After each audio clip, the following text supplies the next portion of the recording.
खुली आंखों से न्यूज़पेपर दिख रहा है और सोफे के नीचे जाता हुआ।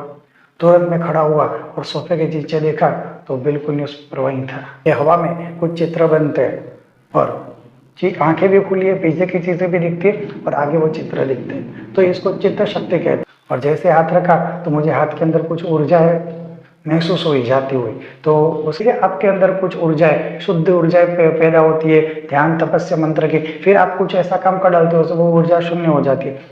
नमस्ते मित्रों, मेरा नाम है राकेश कोटड़िया।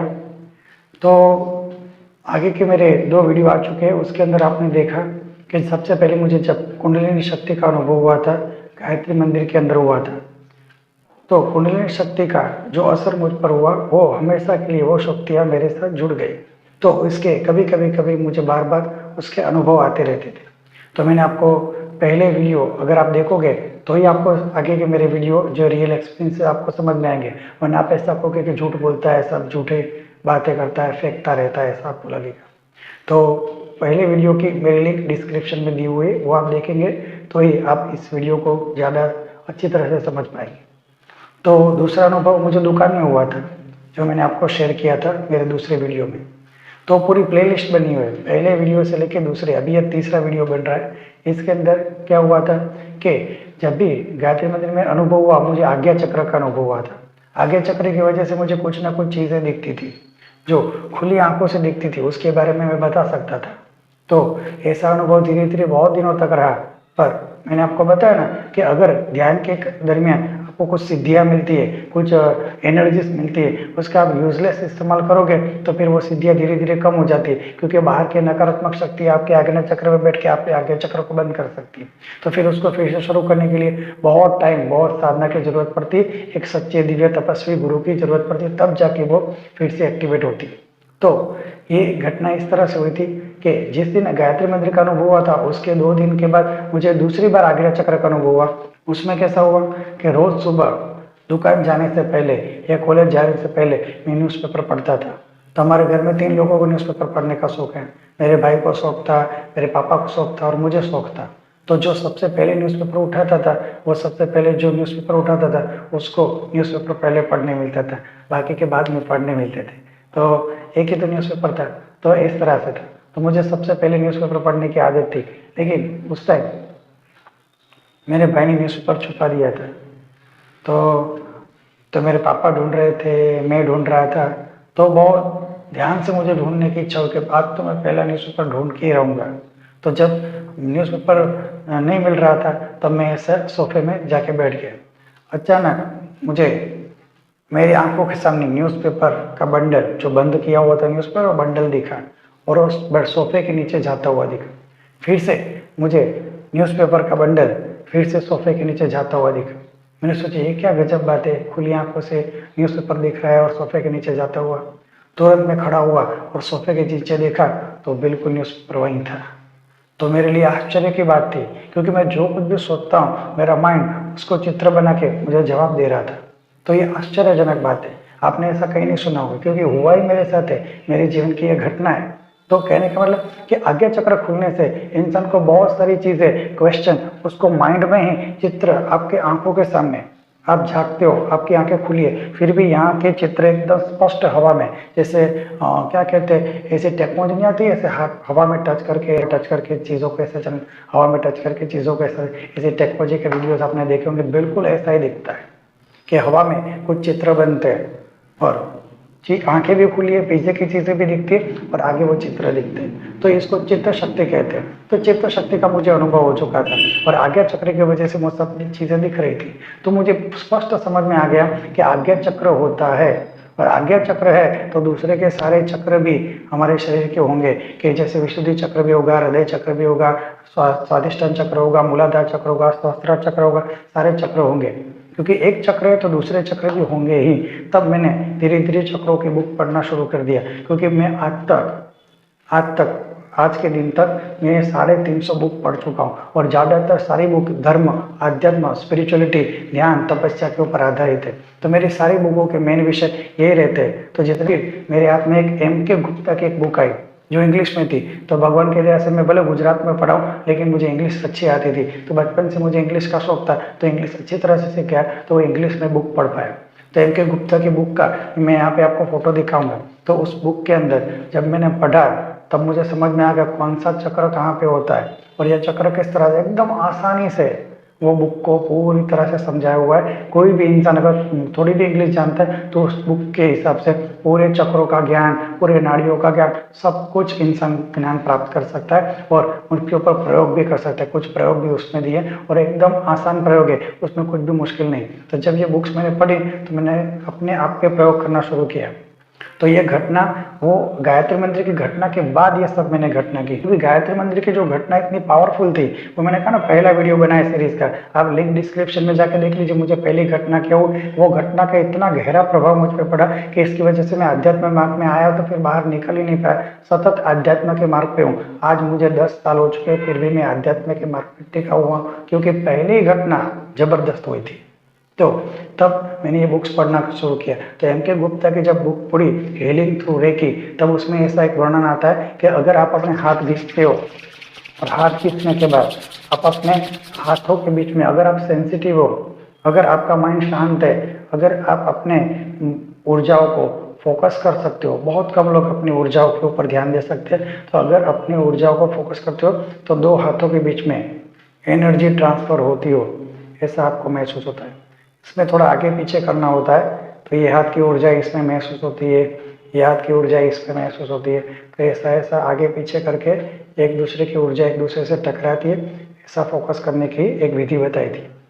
तो जैसे मैंने वो किया मुझे तुरंत महसूस हुआ कि हाथों के बीच में ऊर्जा जा रही। अभी अब जो मैं वीडियो बना रहा हूँ उसमें भी मुझे बिल्कुल ऐसा ही महसूस हो रहा है कि दो हाथों में दो ऊर्जाएं एक दूसरे से टकरा रही। आप ये वीडियो देख रहे हैं, मतलब इस रास्ते पे आप हो ही तो आप भी ऐसा एक प्रयोग करके देख सकते हैं कि जोर से अपने हाथों को ऐसे घिसना है और आपके हाथों के बीच में कुछ ऊर्जाएं जा रही है कि नहीं। प्रत्येक मनुष्य के हाथ में ऊर्जाएं होती है, लेकिन उस इंसान का इतना ध्यान नहीं होता, उतना जागरूक नहीं होता, उतना उस ऊर्जाओं के प्रति उसका विश्वास नहीं होता। अगर वो विश्वास हो, जागरूक हो और अपने आप में एकदम फोकस करे तो दोनों हाथों के बीच में आपको ऐसे हिलाना है, आपको बिल्कुल बराबर वो ऊर्जा महसूस होगी। वही कुंडलिनी शक्ति की सूक्ष्म ऊर्जा है जो आपके हाथों में से बहती है और ये ध्यान साधना से और भी बढ़ सकती है, एकदम जबरदस्त तरीके से बढ़ सकती है। तो जब मैंने पहली बार ये अनुभव किया तो मुझे पहले विश्वास नहीं आया कि सच में हाथों में ऐसी ऊर्जाएं होती है। तो तुरंत जाके शाम को मेरा दोस्त मुझे मिलने आता था मनीष, तो उसको मैंने ये बात बताई। मनीष कहता सच में ऐसा है? मैंने कहा हाँ भाई, ऐसा आप ध्यान करते हो, मेडिटेशन करते हो, बार बार लगातार, तो आप खींचते हो हाथ तो आपको हाथों के अपने अंदर ऐसा महसूस होता है। तो मैंने उसको कहा तुम खिजा करके देखो, तो उसने बहुत ऐसा हाथ घिसा पर उसको कुछ महसूस नहीं हुआ, क्योंकि उसका कुछ ना कुछ दिमाग कहीं ना कहीं चलता रहता था। तो सूक्ष्म ऊर्जाओं पे ध्यान 100 में से कोई एक आध इंसान ही सूक्ष्म ऊर्जाओं पे ध्यान दे सकता है। शायद आप करके देखो, आपको शायद होता हो और या फिर शायद न भी हो। तो कहता हूँ 100 में से एक आध इंसान ही इन सूक्ष्म ऊर्जाओं के प्रति जागरूक हो सकता है। तो मेरा तो गायत्री मंत्र में उच्च अनुभव हुआ था। तो जैसे मैंने ये प्रयोग किया तुरंत मुझे ऊर्जाओं का, दो हाथों के बीच में ऊर्जाओं का महसूस हुआ। अब वो मैंने बुक पूरी पढ़ ली फटाफट थोड़े दिनों में। फिर उसके अंदर लिखा था रेकी, ये ऊर्जा आप किसी में ट्रांसफर कर सकते हो, आपकी ऊर्जा किसी में डाल सकते हो। तो मैंने सोचा कि ऐसा कौन सा इंसान मिलेगा जिसके अंदर मैं ऊर्जा ऐसा ट्रांसफर करूं। तो एक दिन रविवार का दिन था और मैं जल्दी घूम के वापस आ गया। तो मेरे मम्मी पापा नीचे कहीं गए होंगे और मैं घर जल्दी आ गया था 8 बजे। तो मेरा भाई रात को कुछ खा पी के आया होगा तो उसका पेट दर्द कर रहा था, तो अंदर जाके लेट गया और मैं टीवी देख रहा था। तो मैंने कहा क्या हुआ, मेरे भाई को क्या हुआ, मैंने अंदर जाके पूछा क्या हो रहा है, प्रॉब्लम क्या हुआ। तो उसने कहा कुछ नहीं, बस पेट दर्द रहा है, बाहर से कुछ खा के आऊँ तो मज़ा नहीं आ रहा है। कि मैंने कहा बहुत पेट दर्द कर रहा है हाँ। तो मैंने कहा एक काम करो सो जाओ, मैं आपको रेकी देता हूँ। उसने कहा क्या रेकी। मैंने सोचा एक काम, मुझे हाथ रखना दो बस खाली। तो उसने कहा ठीक है, तो दर्द कम हो जाए तो अच्छी बात है। तो मैंने उसके ऊपर हाथ रखा और जैसे हाथ रखा तो मुझे हाथ के अंदर कुछ ऊर्जा है महसूस हुई जाती हुई, तो उसकी ऊर्जा गई। तो मैंने कहा ठीक है हो गई। तो उसने कहा ठीक है कुछ तो हुआ नहीं। तो फिर मैं आके बाहर टीवी देखने लगा। थोड़े ही 5 मिनट के बाद वो आए, बाथरूम में जाके सब उल्टी कर दी और पेट खाली कर दिया और आके मुझे पूछता है क्या किया तुमने। मैंने कहा क्या कुछ नहीं किया, मैंने तो सिर्फ ऐसा पेट पे हाथ रखा था। अरे जब तूने पेट में हाथ रख के फिर चला गया ना तो पेट में ऐसे गोल गोल गोल एनर्जी महसूस हुई और पूरी की पूरी चीज बाहर निकाल दी। ये किया क्या तूने। मैंने कहा भाई कुछ नहीं, मैंने ये बुक पढ़ी थी, उस बुक के हिसाब से मैंने आपको किया तो आपको ऐसा हुआ। तो उसने तो ये मेरे जीवन की घटना है। तो ये यही कह रहा हूँ कि ऊर्जा आपकी होती है, पर आपकी ऊर्जा दूसरों में ट्रांसफर भी होती है। तो सब में झूठ मानता था, लेकिन जब जीवन में अनुभव आया तब समझ में आया कि ऊर्जाएं किसी में ट्रांसफर हो सकती है। पर मुझे समझ में आ गया, अगर मैं ऊर्जा देता हूँ तो मेरी कम होती है, तो किसी का भला होता है, मतलब वो नकारात्मक ऊर्जा मुझ पे अट्रैक्ट होती है। तो मतलब आप जब, जैसे मैंने आपको कहा ना कि अगर आप कुछ गंदी चीज जमीन पे पड़ी है ब्लैक कलर की, तो व्हाइट कलर से आप साफ करते हो तो वो चीज साफ हो गई, लेकिन आपके कपड़े पे ब्लैक आ चुका है। तो बिल्कुल वही है ब्रह्मांड की ऊर्जा, मतलब हम कोई भगवान नहीं है कि ऐसे ही सबका हाथ रखे, जीसस क्राइस्ट नहीं है, हम बुद्ध नहीं है कि ऐसे हाथ रखे और उसका ठीक हो गया। उसका ठीक होगा मतलब आपके अंदर वो जुड़ गया, आपके अंदर वो नकारात्मक ऊर्जा, अब आपको और ध्यान तपस्या करना पड़ेगा, तभी तो वो ऊर्जा मुक्त होगी। तो इस तरह से समांतर संतुलन की स्थिति होनी चाहिए। तो ये बुक्स पढ़ने के बाद, ये ज्ञान प्राप्त करने के बाद, एक्सपीरियंस करने के बाद, तो कभी कभी हमें नकारात्मक महसूस होता है, कभी कभी हमसे गलतियां हो जाती है, तो गलतियां बताएगा कौन? तो इसलिए हमें इस रास्ते पे एक सच्चे तपस्वी सदगुरु की जरूरत पड़ती है। तो जब तक हम ये नहीं करते, हम वापस घूम फिर के वहीं आ जाते। इतनी तपस्या की, इतनी पूजा की, इतने मंत्र किया, फायदा क्या हुआ? कुछ नहीं।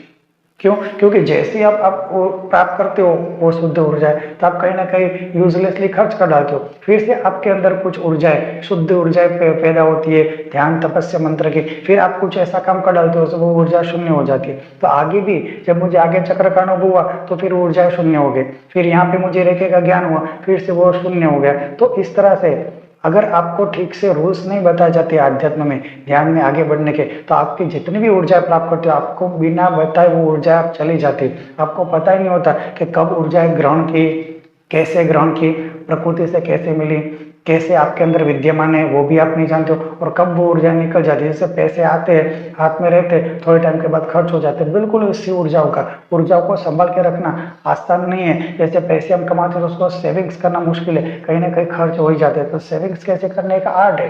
तो इस तरह से ऊर्जा है, उद्देश्य ऊर्जा है, तो जब आपके पास आती है तो आपको मालूम नहीं पड़ता, और जब आती है तब उसको सेव नहीं कर पाते, कहीं ना कहीं पे खर्च हो जाती है। तो ये ऊर्जाओं का विज्ञान, ये ध्यान की विधियां, यह तपस्या, तो इसके अंदर सच में कोई ना कोई सिद्ध गुरु की आवश्यकता होती है, तभी आपकी ऊर्जाएं संभल पाती है, तभी उन ऊर्जाओं का विकास हो पाता है, तब आप जीवन में आगे बढ़ते हो। वरना कितना भी ध्यान तपस्या कर डालो, कहीं ना कहीं खर्च हो जाएगा, कहीं ना कहीं यूज हो जाता है, जो हमें मालूम भी नहीं पड़ता। तो मेरे कहने का ये मतलब है कि बाद में बहुत ढूंढने के बाद मुझे एक गुरु जी मिले, जब वहां से जब मैंने ध्यान प्राप्त किया बहुत सालों के बाद, तब अब ये ऊर्जाएं संतुलित है, अब ये ऊर्जाएं यूजलेसली वेस्ट नहीं होती, अब ये ऊर्जाएं ठीक से आगे बढ़ रही, अभी उस ऊर्जाओं के साथ जुड़ के मैं ध्यान कर रहा हूँ। तो आपको भी एक सच्चे तपस्वी, सच्चे गुरु आपके जीवन में मिले। अगर आप आध्यात्मिक रास्ते पे हो तो आपको भी अपने जीवन में एक सच्चे तपस्वी और गुरु मिले, जिसकी वजह से आपकी ऊर्जाओं का विकास हो, आपके पूजा पाठ का फल मिले, आपके आध्यात्म का फल मिले, आपके ध्यान का फल मिले, आपको सब जो पूजा पाठ विधि मंत्र जो ध्यान करते हो उसका फल मिले। ऐसे आपको गुरु मिले जो आपको सारे रॉन्ग ना करना बताए, और जो करना है राइट किस तरह से करना है वो आपको सिखाए। ऐसे आपको गुरु प्राप्त हो, ऐसी मेरी गुरुचरणों में शुद्ध प्रार्थना है। सुनने के लिए थैंक यू। जय गुरुदेव।